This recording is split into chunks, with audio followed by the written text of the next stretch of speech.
While most myths are harmless reiterations of falsities we just don't bother to correct, some of them owe their existence to slightly more sinister causes.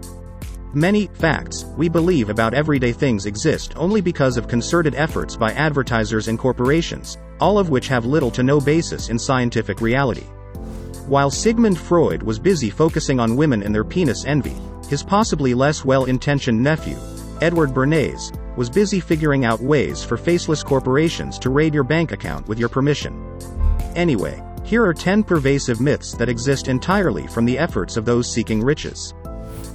1. Different versions of this myth exist around the world, depending on where you are. Warm beer is popularly seen to be an inferior version of cold beer, and not just in terms of preference. Quite a few of us believe that cold beer doesn't just taste better, but is also more hygienic and better for the body. While it should intuitively make sense, as higher temperatures are more hospitable for harmful bacteria and such, think about it a bit harder and you'd realize that all beer is equally sterilized in the can or bottle and hence hygienic, regardless of how warm it is. Moreover, there are no studies that suggest that cold beer is any different from regular beer, except being colder. The real reason so many of us prefer our beer cold, even during a cold, is due to beer corporations consistently bombarding us with its benefits over warm beer in their advertisements, from getting more girls to being better at beach volleyball. We're not entirely sure about the reason behind this endeavor, though, as it's unclear how promoting cold beer is supposed to increase their sales beyond appealing to people on hot days. 2. No matter how many people believe in it, homeopathy is still not scientifically proven to work in any way whatsoever. One huge Australian meta-study clearly meant to settle the debate once and for all even looked at over 1,800 scientific papers on it, and concluded that yup, it definitely doesn't work. Still, so many people around the world, and especially USA, believe that it does. How do we explain that? In case you haven't been paying attention to the rest of the list, the answer is advertising. Homeopathy is still perceived as a working alternative to modern medicine because of TV commercials and targeted online ads. The reason they can legally do that are manifold, including lax advertising guidelines for medical products. Many countries ban medical advertising altogether for this reason, as well as regular healthcare being unaffordable for many.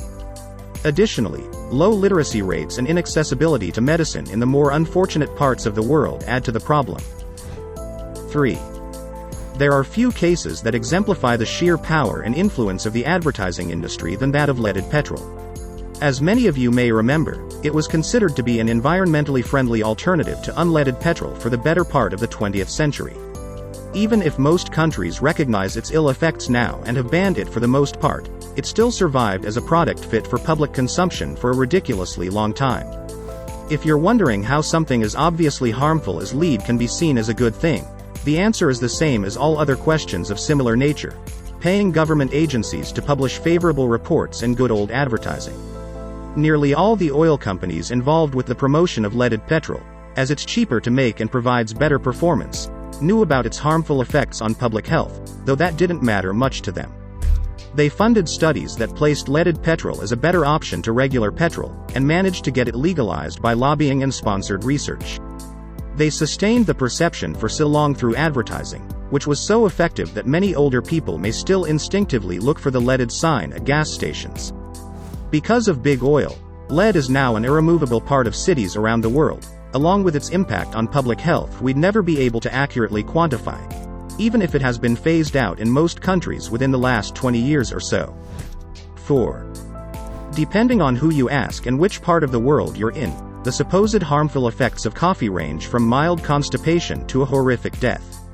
Many bloggers and health experts strongly recommend staying away from it, as it apparently causes a variety of problems for the body. Scientifically speaking, though, there are no studies that indicate that coffee has even the slightest adverse effects on health. On the contrary, growing research on the world's most popular beverage is finding out that it actually has many benefits. The myth could be directly traced to anti-coffee advertisements by a beverage called postum back in early 19th century, as it was trying to place itself as a viable alternative to it, which is a rather unlikely goal given our long history of absolutely loving caffeine and, frankly, the name, postum. As you can guess, it didn't really work, but everything they claimed about coffee managed to stick around. 5.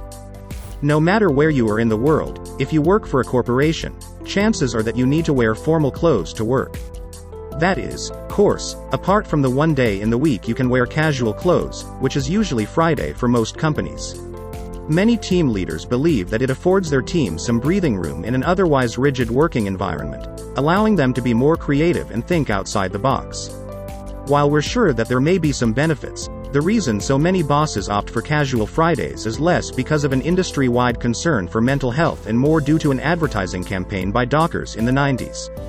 You see, casual wear was a strict no-no at the workplace before that, though Dockers really wanted to sell their khaki pants to professionals. They came up with a huge advertising campaign to promote casual wear at the workplace, and even sent a guide to casual business wear to around 25,000 HR managers, who, having nothing worthwhile to do, jumped on it, along with convincing the state government to adopt it for state-run workplaces. It was successful, and directly gave way to Aloha Fridays, the name for casual Fridays in many companies around the world. Because of its obvious popularity, Casual Friday was soon adopted by workplaces across America, and eventually the world. 6. As long as you do all the things 9 out of 10 dentists recommend in ads, you should lead a life free of cavities and other dental problems. After all, it's science, isn't it? In reality, though, we still don't have a tight grip on what exactly to do to keep teeth perfectly healthy. You could floss and brush 2 times every day and still develop cavities like those who don't do either. It's not because dentistry is actually magic, but because there are so many things that can impact the health of the teeth that we don't know about. That hasn't stopped pharmaceutical corporations from claiming that they've got all the solutions, though. Everything we believe about keeping our teeth clean from ads is actually an expert guess at best and actually harmful for your teeth at worst. We still believe that aggressively brushing our teeth and removing the cavity-causing film on them helps reduce cavities, even though many studies have proven that most types of cavity-causing bacteria actually live in cracks and fissures. A healthy diet is a much better way to keep your teeth in shape than fancy toothpastes and innovative brushing techniques. Thanks again, Mr. McGovern, for screwing us on the sugar debate. 7. Coca-Cola has been in news over the years for a wide variety of reasons, from their persistent yet adorable advertising rivalry with Pepsi to funding death squads in South America. Their biggest claim to fame, however, is coming up with Santa Claus. According to Coca-Cola, and quite a few people who still seem to believe the myth, their Santa campaigns in the 30s invented our favorite Christmas icon. As it turns out, Coca-Cola has as much to do with inventing Santa Claus as Nestle does with inventing water. Modern-day Santa actually derives from many historical figures, mythological and real, and has seen many changes throughout the centuries with little to no help from Coca-Cola. Moreover, a photo of Santa clad in red and white with the features we associate with him today, had already appeared in an issue of Harper's Weekly around 40 years before the said campaign. 8. America is probably the only country in the world that overwhelmingly likes its breakfast along with a glass of orange juice. It's popularly seen as a better alternative to the fruit itself, and many people even believe that it's healthier. If you look at the fact that absolutely no other country is as crazy about orange juice as America, it understandably raises some questions. If you dig into it, though, you'd realize that it's because of advertising. The reason orange juice is unanimously considered to be better is because of an advertising copywriter working for the California Fruit Growers Exchange, later Sunkist, in the early 20th century. He had to come up with a campaign to make people buy more oranges, as cultivators were cutting down their produce because of worryingly low demand.